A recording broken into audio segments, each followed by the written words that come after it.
अब मुझे नहीं खाना। ये बहुत गलत बात है बेटा, खाना ऐसे बर्बाद नहीं करना चाहिए। तुम्हें पता है कितने ऐसे बच्चे भी हैं जिन्हें पूरा दिन खाने को कुछ भी नहीं मिलता और तुम ऐसे। मालिनी अब बस भी करो, कोई बात नहीं आराध्या बेटा, आप ऐसा करो ये पिज्जा अपने साथ ले लो, बाहर चलते हुए डस्टबिन में डाल देना, ओके। आराध्या जैसे ही उस पिज्जा को डस्टबिन में डालती है, अचानक दो गरीब से दिखने वाले बच्चे वो कूड़े में से उस पिज्जा को बाहर निकाल लेते हैं और उसे बड़े ही चाव से खाने लगते हैं। उन्हें इस तरह खाते देखकर आराध्या बोलती है, ओह माय गॉड, देखो जरा कितने गंदे हैं ये लोग, डस्टबिन से उठाकर खा रहे हैं। छी, और इनके कपड़े भी कितने गंदे हैं और ये खुद भी कितने गंदे हैं। नो आराध्या, ऐसा नहीं कहते, वो गरीब है बेचारे। तुमने जो पिज्जा बर्बाद करके डस्टबिन में डाल दिया, वो इन बेचारों को देखना भी नसीब नहीं हो पाता होगा शायद। अंदर मैं तुम्हें यही समझाने की कोशिश कर रही थी बेटा। बट मम्मा, कोई इतना गरीब कैसे हो सकता है कि उसके पास खाने के लिए कुछ भी ना हो और उसे डस्टबिन से उठाकर खाना पड़े। सब वक्त की बात है बेटा, सब लोग आपकी तरह लकी नहीं होते, इसीलिए हमारे पास जो है हमें हमेशा उसकी कद्र करनी चाहिए, कुछ भी वेस्ट नहीं करना चाहिए।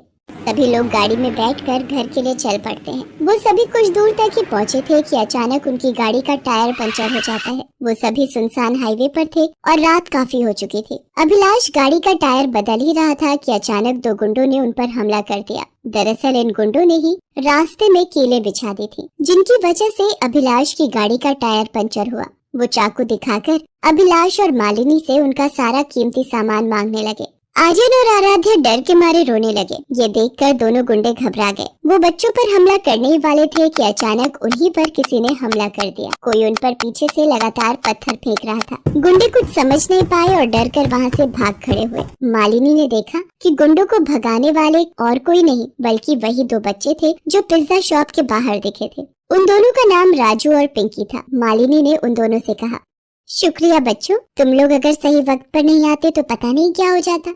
अरे आंटी आप डरिए मत, अब वो दोनों वापस आने की हिम्मत नहीं करेंगे। और वैसे भी आज आप लोगों की वजह से ही हमें पहली बार पिज्जा खाने को मिला है। शुक्रिया तो हमें कहना चाहिए आपसे।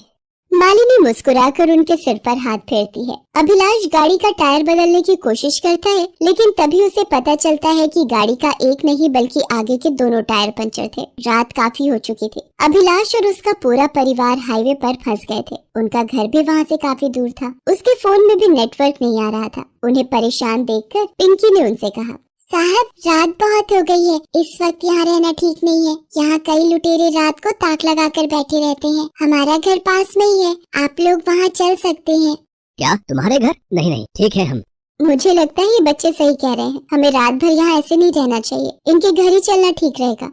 अभिलाष मालिनी की बात मान लेता है और फिर सभी लोग राजू और पिंकी के घर जाते हैं। राजू और पिंकी के पास घर के नाम पर एक टूटी फूटी झोपड़ी थी जो हाईवे के किनारे पर ही थी। राजू और पिंकी अपनी माँ शीला के साथ उसमें रहते थे। शीला देख नहीं सकती थी। राजू और पिंकी जाते ही उसके गले लग जाते हैं। शीला उनसे कहती है, राजू पिंकी आ गए तुम दोनों, इतनी देर कैसे हो गई बेटा? तुम दोनों की चिंता हो रही थी मुझे।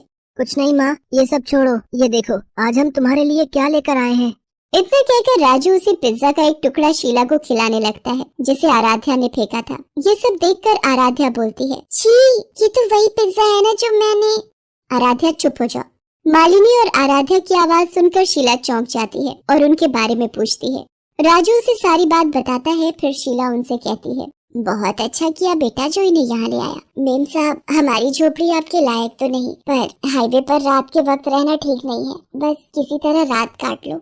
जी बहुत बहुत शुक्रिया आपका, हमें अपने घर में जगह देने के लिए। सच में आप और आपके बच्चे बहुत अच्छे हैं, लेकिन आप लोग यहाँ अकेले, आपके पति वो कहाँ हैं? वो तो हमें बहुत पहले अकेले छोड़कर चले गए। इसी हाईवे पर एक हादसे में उनकी मौत हो गई थी और मैंने अपनी आंखें खो दी। तब से मैं और मेरे दोनों बच्चे बेसहारा हो गए और 2 वक्त के खाने के लिए भी मेरे बच्चों को इधर उधर भटकना पड़ता है। मालिनी को शीला और उसके परिवार के लिए बहुत बुरा लगता है। मालिनी, उसके दोनों बच्चे और अभिलाष सभी वहाँ बैठकर सुबह होने का इंतजार करने लगते हैं। तभी आर्यन मालिनी से कहता है, मम्मा मुझे बहुत जोर से भूख लग रही है। अरे लेकिन बेटा अभी कुछ ही घंटे तो हुए हैं तुम लोगों को पिज्जा खाए हुए। सुबह तक रुक जाओ, हम घर जाकर खाना खाएंगे। नो मम्मा, सुबह तक तो बहुत देर हो जाएगी, मुझे भी भूख लगी है। मालिनी और अभिलाष के पास बच्चों को खिलाने के लिए कुछ भी नहीं था। वो बच्चों को समझा ही रहे थे कि तभी राजू उनसे बोला, ये लो दोस्त, तुम ये खा लो। राजू के हाथ में 2 सूखी रोटी और थोड़ा सा नमक था। उसके पास खाने के नाम पर बस वही था जिसे भी वो आर्यन को दे रहा था। ये देखकर मालिनी ने उससे कहा, अरे बेटा, फिर तुम क्या खाओगे? रहने दो। हाँ हाँ रहने दो, वैसे भी मुझे ये नहीं खाना। पता नहीं कहाँ से उठा कर लाए होगे ऐसे भी। नहीं दोस्त, ये रोटियां मैंने और मेरी बहन ने दिन में बनाई थी अपने हाथों से। तुम्हें भूख लगी है ना, इसलिए मैं। आर्यन, क्या तरीका है ये बात करने का?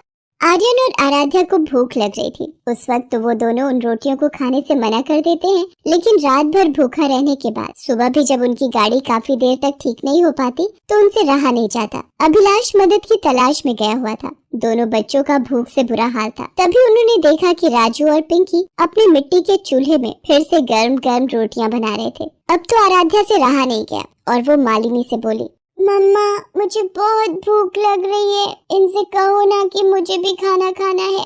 आराध्या की बात सुनकर राजू और पिंकी बड़े ही प्यार से गर्म गर्म रोटियां और नमक एक केले के पत्ते पर रखकर आराध्या और आर्यन को देते हैं। दोनों उन रोटियों को खाने लगते हैं। उन्हें वो रोटियां खाकर बहुत अच्छा लग रहा था। इतने में अभिलाष वहाँ आ जाता है और कहता है, आर्यन, आराध्या, आ जाओ बेटा। देखो मुझे थोड़ी दूर एक रेस्टोरेंट मिल गया। मैं तुम दोनों के लिए बर्गर लेकर आया हूँ। नो पापा, हमें बर्गर नहीं खाना। ये रोटियां खाकर देखिए कितनी टेस्टी है। हमारे दोस्त राजू और पिंकी ने बनाई है।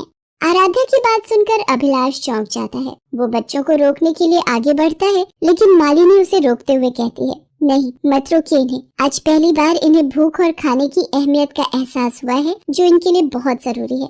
इतना कहकर मालिनी अभिलाष के लाए हुए बर्गर राजू और पिंकी को दे देती है। अभिलाष अपने साथ एक मैकेनिक भी लेकर आया था, जो कुछ ही देर में उनकी गाड़ी ठीक कर देता है। वहाँ से जाने से पहले मालिनी शीला के सामने हाथ जोड़कर कहती है, मैं आपका जितना शुक्रिया अदा करूं वो कम ही है। नहीं नहीं मेम साहब, भले ही हम गरीब हैं, लेकिन इंसान होने के नाते इंसानियत दिखाना हमारा फर्ज है। शीला की बात सुनकर मालिनी और अभिलाष को बहुत अच्छा लगता है। वो शीला और उसके परिवार की मदद करने का फैसला कर लेते हैं। वो जब भी वहाँ से गुजरते, राजू और पिंकी के लिए हमेशा खाने की बढ़िया बढ़िया चीजें लेकर आते। दूसरी तरफ आर्यन और आराध्या भी अब बदल गए थे। राजू और पिंकी उनके दोस्त थे और घर का बना खाना अब उनके लिए पिज्जा बर्गर से ज्यादा टेस्टी था। हेलो दोस्तों, कैसे हैं आप सब? हमारी कहानियाँ देखने के लिए हमारे चैनल को सब्सक्राइब कीजिए और हाँ, बेल आइकॉन पर क्लिक करना मत भूलिएगा।